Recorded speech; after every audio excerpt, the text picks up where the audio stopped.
Vamos a hablar con el doctor Norberto Bernardo. Él es justamente el jefe de la División de Urología del Hospital de Clínicas de la UBA y tiene la amabilidad de atendernos para hablar y despejarnos también todas estas dudas. ¿Qué tal, Norberto? ¿Cómo te va? Gonzalo Solabarrieta, Amanda Pizarro, te saludamos en la primera edición de La Voz de la Ciudad. Buen día, Amanda y Gonzalo, ¿cómo están? Gracias por la oportunidad de hacer difusión en favor de la población Por favor. acerca de esta lesión que, como decías en la introducción, a veces es silente, a veces inicialmente no da síntoma. Claro. Estamos hablando de un tumor que se desarrolla en aproximadamente el 5% de las enfermedades oncológicas que nosotros tenemos tienen que ver con el cáncer de riñón.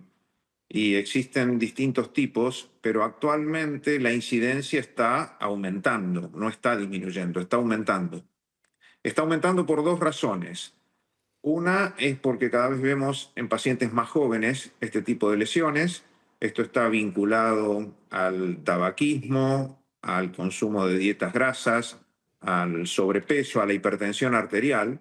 Y por otra parte, además de estar aumentando la incidencia, estamos teniendo métodos de diagnóstico que nos permiten conocer la situación antes del momento en que da síntomas.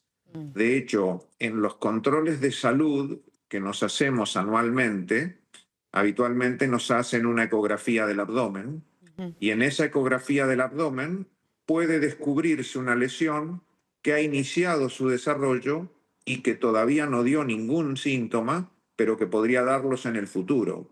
Entonces aquí hay un componente muy importante de diagnóstico precoz, Tal de cual. diagnosticar algo cuando recién empieza su desarrollo.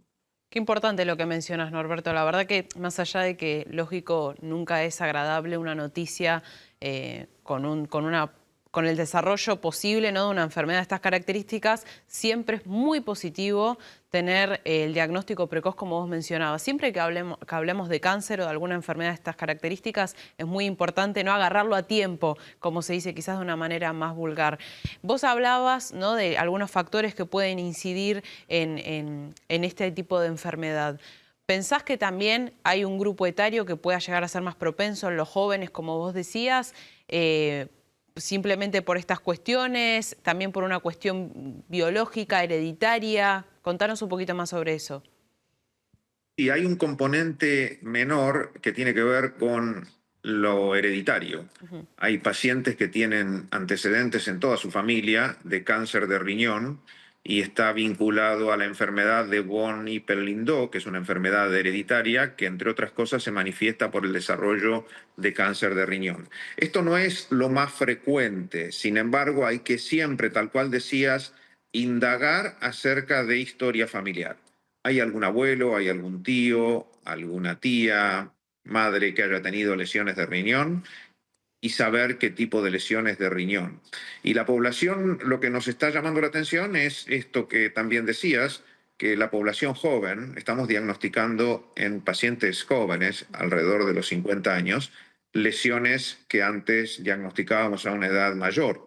Entonces, los controles de salud que todos hacemos, donde nos miden el nivel de azúcar en la sangre, el colesterol, nos toman la presión, lo que habitualmente nos hacen los médicos clínicos al menos una vez al año, es importante que lo hagamos, porque si no lo hacemos estamos perdiendo esa oportunidad. Y simplemente con un estudio de rutina que lleva relativamente poco tiempo, tenemos la tranquilidad de no tener ningún tipo de enfermedad. Y por el contrario, si no habiendo hecho el método de control, alguien orina con sangre, es un signo de alarma, es un signo que debe ser atendido. No hay que naturalizar que alguien que orina con sangre es algo pasajero e intrascendente. Probablemente lo sea, pero hay que indagar acerca de que no haya una razón más seria de la aparición de sangre en la orina, que es un síntoma. Esto se llama hematuria, es la aparición de sangre en la orina y debe ser investigado porque uno de las causas que podría generarlo es la presencia de un tumor de riñón. Sí. Otra situación es el dolor, pero ya el dolor es un signo avanzado. Ya cuando un tumor renal duele es porque tiene tiempo de evolución, ha adquirido mucho tamaño y eso genera el dolor. Claro. Sí, a los que les da miedo ir al médico inconscientemente porque piensan que les pueden dar un mal diagnóstico, es peor no tener ese diagnóstico. Y además, Norberto, vos tocaste un tema importante, ¿no? Que es conocer los antecedentes de salud familiar. Muchas veces hablar de cáncer es un tabú, ¿no? Y es importante conocer si nuestros abuelos, tíos, nuestros padres, nuestras madres tuvieron algún tipo de enfermedad que, bueno, nos puede hacer más propensos a tener el mismo destino. Precisamente por esto que decís es tan importante, porque es un tema tabú y de ahí la importancia del rol de ustedes haciendo este tipo de actividades, difundiendo, porque cuando hay información el miedo se pierde. Generalmente el miedo se construye desde la desinformación. Esta tarea que están haciendo ustedes de difundir, de que no haya miedo, que haya información y una invitación a que la población en general haga sus controles, es realmente mucho más resolutivo. La gente tiene un enorme beneficio. Primero por enterarse de que la mayoría está bien. Y además, aquellos que no están tan bien, saberlo pronto, porque es cuando el paciente se puede curar. Y estamos hablando de algo que diagnosticado precozmente pasa a ser algo resuelto, algo curado. Y por eso es tan importante dar información para hacer perder miedos. Ahora, Norberto, uno de los miedos también que se me ocurre pensar, ¿no? Usted recién decía esta plaqueta de tórax o de abdomen, en realidad, que puede llegar a detectar por lo menos algún síntoma o alguna marca que determine mayores estudios y demás, como vos decías. Digo, a veces este diálogo con el médico clínico complica las cosas porque una cosa es que yo diga, bueno, me vengo a hacer un chequeo general.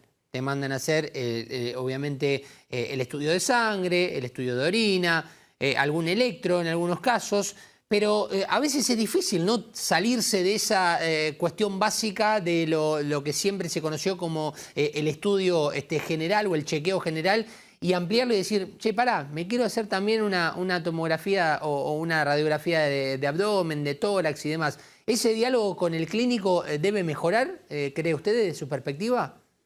Gonzalo, yo creo que en general el diálogo con el clínico es muy bueno. Siempre surge esto.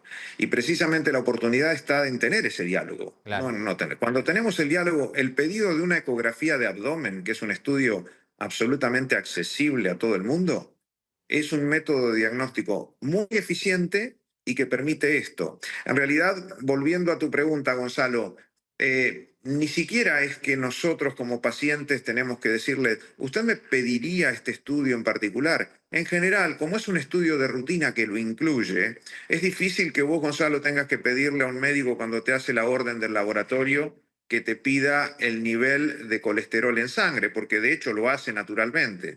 Y del mismo modo con la ecografía abdominal. Una vez al año, cuando te hacen el control, te piden una ecografía de abdomen. Y en ese caso se puede hacer el diagnóstico. Cuando no puede pedirte es cuando no vas a esa consulta y en realidad hay que enfatizar en esto, en tomar esa consulta. Claro. Sí, Norberto, siempre que hablamos de cáncer, me gusta dedicar una pregunta a los que nos están acompañando y están transitando la enfermedad o mismo a sus vínculos más cercanos para concientizar también la importancia del acompañamiento, ¿no? Porque, bueno, muchas veces pasa que se sobreprotege y capaz eso tampoco genera un efecto muy positivo. El estado emocional, vos me corregirás, es muy influyente, ¿no? en una enfermedad de estas características. ¿Cuál es una buena manera de acompañar, un buen consejo para transitar esta enfermedad de la mejor manera posible? Yo creo que la información, Amanda, es lo que resta miedos y obviamente la contención de nuestros afectos es una condición muy favorable. El realizar actividad física es recuperar salud, no es que hay que dejar de hacer actividad física, por el contrario, enfatizar en hacerla, porque aquellos pacientes que hacen ejercicio tienen una recuperación mucho más veloz. La contención, el poder hablar de esto, no hacer de esto un tabú y saber de qué estamos hablando, de muchas novedades desde el punto de vista del tratamiento que aportan herramientas de curación. Hoy en día hay una cantidad novedosa de agentes farmacológicos que tienen que ver con las defensas de la inmunidad y cómo darle herramientas al cuerpo para que luche sobre alguna célula tumoral, que no estaban disponibles hace 10 años, que hoy lo están y que son una herramienta muy poderosa para resolver aún aquellas situaciones que son muy complejas. Entonces, esto es información. Y por otra parte, hoy han avanzado mucho también las técnicas quirúrgicas, de manera que un paciente que tenga una lesión en el riñón puede tratarse extrayendo solamente la parte tumoral del riñón y conservando el resto del riñón funcionando y no perder la unidad renal. Hace muchísimos años el diagnóstico de cáncer de riñón era más tardío, es decir, era más avanzado. Y entonces las opciones terapéuticas incluían extraer la totalidad del riñón. Hoy eso se ha reducido mucho porque se puede extraer la lesión conservando al riñón. Qué logro, entonces la contención familiar... Perdón que me superpuse y no te pude escuchar. No, está bien, Norberto. Yo quise un comentario, digo, qué logro para la medicina. Claro, para el avance. Para que no pase desapercibido, porque la verdad que es impresionante lo que estás diciendo. Es una gran evolución. Una enorme evolución. Realmente hay un montón de muy buenas noticias con respecto a esto, a terapias inmunitarias que permiten que el mecanismo de defensa del cuerpo actúe sobre células tumorales y me permite actuar metabólicamente a nivel del tumor, favoreciendo la curación. Hoy pacientes que se diagnostican, la gran mayoría localizados, se curan. Y aquellos pocos pacientes que se diagnostican con un estadio avanzado tienen un montón de herramientas de curación y sobrevida que antes, lamentablemente antes, no teníamos disponible. Afortunadamente ahora las tenemos. Norberto, muchísimas gracias por este contacto y por traernos la información precisa para sacarnos dudas, para aclararnos cuestiones vinculadas en este caso al cáncer de riñón. Te agradecemos mucho, Norberto. El agradecido soy yo y gracias por la acción que están haciendo con la comunidad de brindar toda esta información para hacer prevención. Les mando un abrazo y un saludo a la audiencia también. Bueno, un abrazo enorme. Un gran trabajo de la producción, en este caso para tener la palabra de Norberto Bernardo, que él es justamente el jefe de la División de Urología del Hospital de Clínicas de la UBA y que, bueno, habló justamente de qué estudios también son necesarios a la hora de, cuando te haces un chequeo general, algo que siempre tratamos de indagar. En este caso él habla de una ecografía de abdomen, para tenerlo en cuenta siempre que se hagan un chequeo general. ¿Por qué no pedirlo? No está de más y como él decía, es algo muy accesible. Suscríbete al canal y activa la campanita. Y si querés ver toda nuestra programación en vivo, entra a www.unifetv.com. Sumate Unife. Sumate un buen día.